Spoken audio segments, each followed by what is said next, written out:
Welcome students to the new lecture of respiration. Last class we have studied the process of aerobic and anaerobic respiration, but today in link to that we are going to start up with muscle cramp. What is muscle cramp? Pain in leg or a muscle cramp while running. Okay, when someone runs too fast, he may experience throbbing pain in the leg muscle. This happens because of anaerobic respiration taking place in the muscle.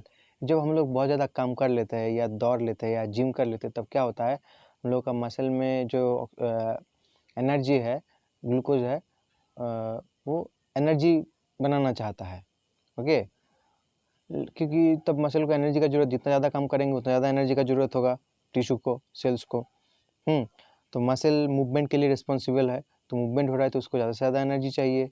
लेकिन तो ज़्यादा काम कर लेते हैं हम लोग, तो हम लोग का हर एक टिश्यू तक ऑक्सीजन सही मात्रा में पहुंच नहीं पाता है during the time of vigorous exercise. तो तब क्या होगा, मसल सेल अपना एनर्जी रिक्वायरमेंट को फुलफिल करने के लिए क्या करेगा, ये एनारोबिक रेस्पिरेशन फॉलो करेगा और ग्लूकोज को लैक्टिक एसिड में ब्रेक डाउन कर देगा और उसको थोड़ा सा एनर्जी मिल जाएगा. And this deposition of lactic acid will cause pain in the leg muscle.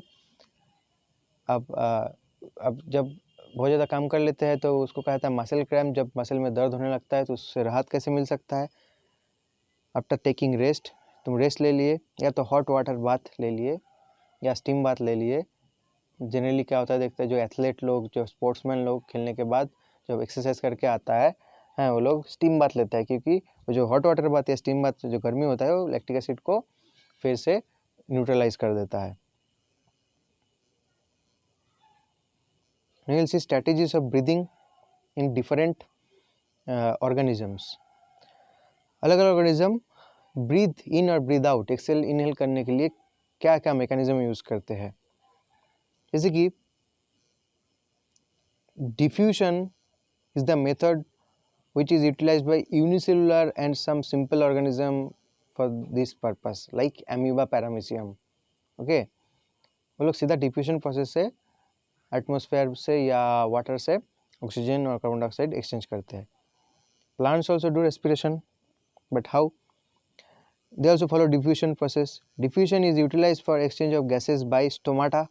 तो लीफ स्टोमाटा के थ्रू रेस्पायर करते हैं, और जो स्टेम और रूट जो होता है वो क्यूटिकल और लेंटिसेल्स के थ्रू रेस्पिरेशन करता है.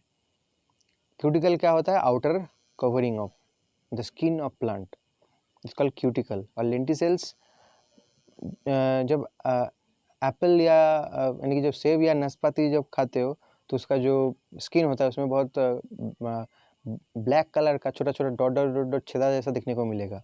वो क्या होता है? लेंटिसेल्स होता है, उसके थ्रू भी वो ब्रीथ कर सकता है. And pneumatophore, special kind of root और breathing root found in mangrove plant. जो सॉल्टी एरिया होता है, समुंदर के जो कोस्टल एरिया होता है, कोस्टल एरिया में जो प्लांट्स होता है उसका रूट को सही से ब्रीदिंग करने के लिए ऑक्सीजन नहीं मिलता है, क्योंकि जो सॉइल होता है टू मच सॉल्टी होता है. तो इसलिए वो क्या करता है, वो रूट ब्रीथ करने के लिए मिट्टी के अंदर जाके फिर ग्रेविटी के अपोजिट में बाहर आ जाता है. उस तरह का रूट को कहा जाता है न्यू मेटाफोर और breathing root. Gills are the respiratory organs for fishes और many other aquatic organisms. Okay, उन लोगों में गैसेस एक्सचेंज किसके थ्रू होता है? गिल्स के through. Fishes take the oxygen which is dissolved in water through gills. तो ऑक्सीजन वाटर में डिजोल्व रहता है, उस डिजोल्व ऑक्सीजन को लोग डिफ्यूजन प्रोसेस में गिल्स के थ्रू एब्जॉर्ब करता है. Since the availability of oxygen is far less in aquatic environment, so the breathing rate of aquatic organisms is very fast or faster. यानी कि टेरेस्ट्रियल ऑर्गेनिज्म के मुताबिक एक्वाटिक ऑर्गेनिज्म को बहुत जल्दी सांस लेना पड़ता है.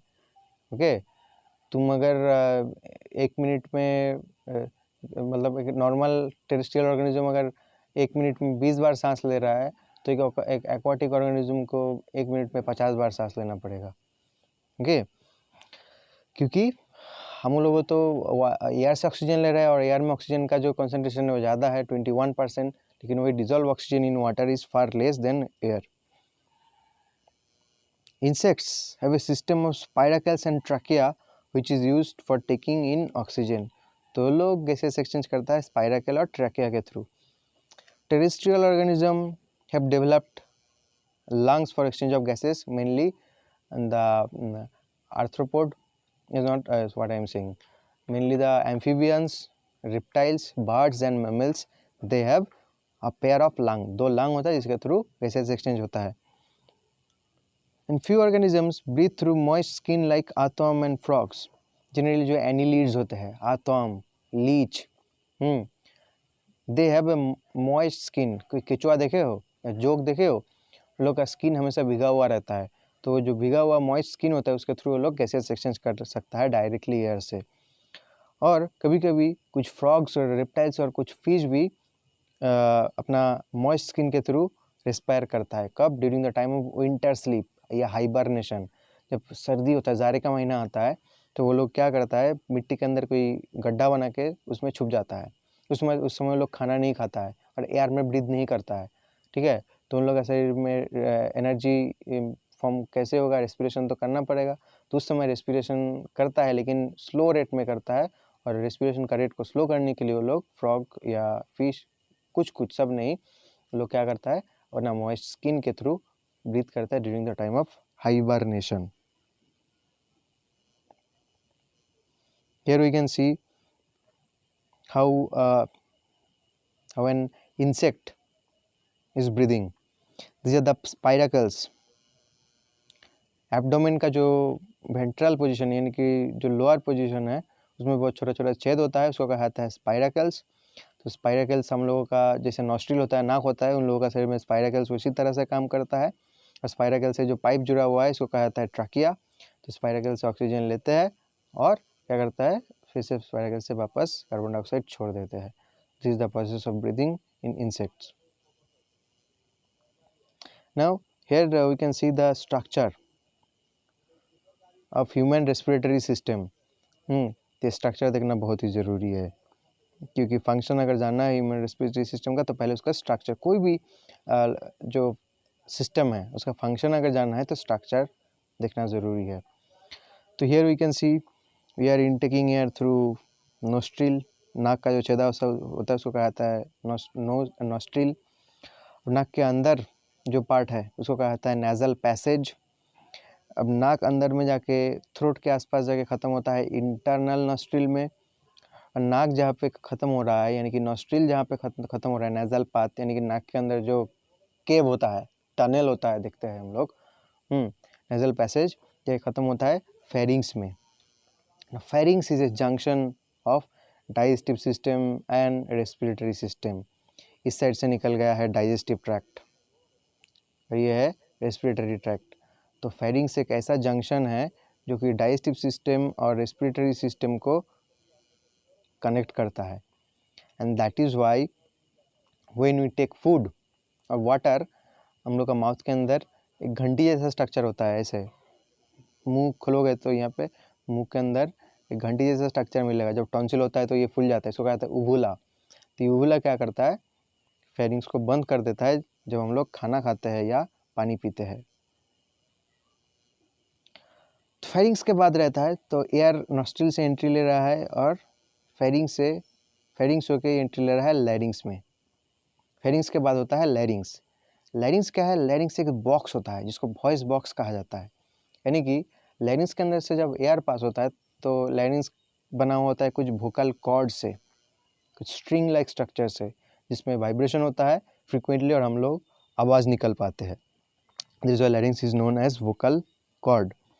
अभी फेरिंग्स और लैरिंग्स के बीच में एक गेट होता है, यानी कि हवा या एयर या विंड ऑलवेज फेरिंग्स से लैरिंग्स में एंट्री नहीं ले पाता है.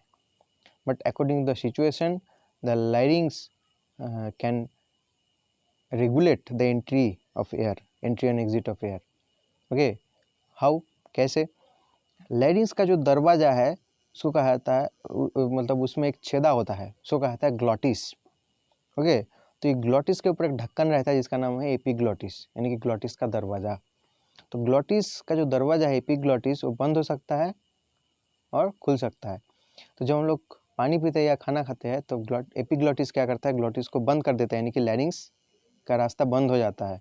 और जब हम लोग सांस लेते हैं, व्हेन वी आर इनहेलिंग और exhaling, then epiglottis remains open and it open the pathway और it release the pathway of larynx through glottis. तो एयर फेरिंग्स से लेके लैरिंक्स में एंट्री कर रहा है ग्लॉटिस के थ्रू।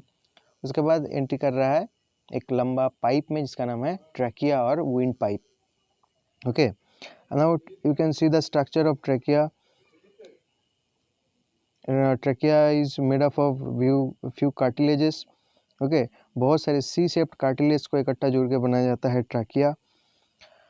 तो यह ट्रैकिया से होके जब लंग में एंट्री लेता है तब ये दो चैनल्स में दो लेफ्ट और राइट साइड में डिवाइड हो जाता है, जो कि ट्रैकिया का डिवीजन होता है।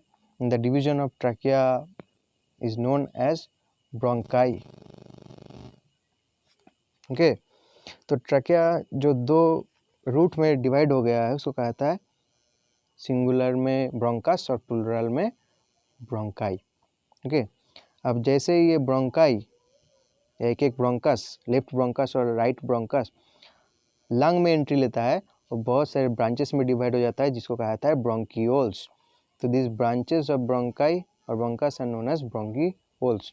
और ये ब्रोंकियोल्स जो हार्ट लंग का जो सरफेस एरिया है उसके नज़दीक आके एक बैलून लाइक स्ट्रक्चर में ख़त्म हो गया है जिसको कहा जाता है alveoli in plural and alveolus in singular.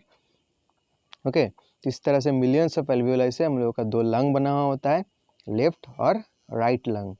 Okay, तो यहाँ पे एक चीज़ याद रखना है, जो लेफ्ट लंग है वो राइट लंग से थोड़ा सा साइज में छोटा होता है, क्योंकि ये जो स्पेस है यहाँ पे थोड़ा सा स्पेस लेफ्ट लंग का हार्ट के द्वारा ऑक्यूपाइड रहता है। इसलिए हार्ट को अकोमोडेट करने के लिए जो हम लोग का जो चेस्ट कैविटी है, लेफ्ट लंग का साइज थोड़ा छोटा होता है in compare to right lung. और लंग का एक बाई मेम्ब्रेनस कवरिंग होता है। ये लंग का जो कवरिंग हम लोग देख रहे हैं that is known as pleura. Pleura is a double membranous और bimembranous covering of our lungs. Okay, और क्या चीज़ यहाँ पे देखने को मिल रहा है, लंग के नीचे एक मेम्ब्रेन होता है जिसको कहा जाता है डायाफ्राम। इस डायाफ्राम क्या करता है, हम लोग का चेस्ट कैविटी को एब्डोमिनल कैविटी से सेपरेट कर रहा है, यानी कि जो पेट जो चेस्ट रीजियन है उससे जो पेट यानी कि जो जहाँ पे बेली होता है, जहाँ पे डाइजेशन के लिए इंटेस्टाइन वगैरह होता है, स्टोमक इंटेस्टाइन, उस कैविटी को कहा जाता है एब्डोमिनल कैविटी। तो डायफ्राम क्या कर रहा है, चेस्ट कैविटी और एब्डोमिनल कैविटी को सेपरेट करके रख रहा है। ओके, तो this are the main structural units of structural organisation of our respiratory system. अब इसको प्रोटेक्ट करने के लिए हम लोग का रेस्पिरेटरी सिस्टम का जो मेन जो स्ट्रक्चर है इसको प्रोटेक्ट करने के लिए चेस्ट रीजन में एक पिंजरा रहता है जिसको हम लोग बोलते हैं कि रिब केज। तो rib cage protects the lung and our heart.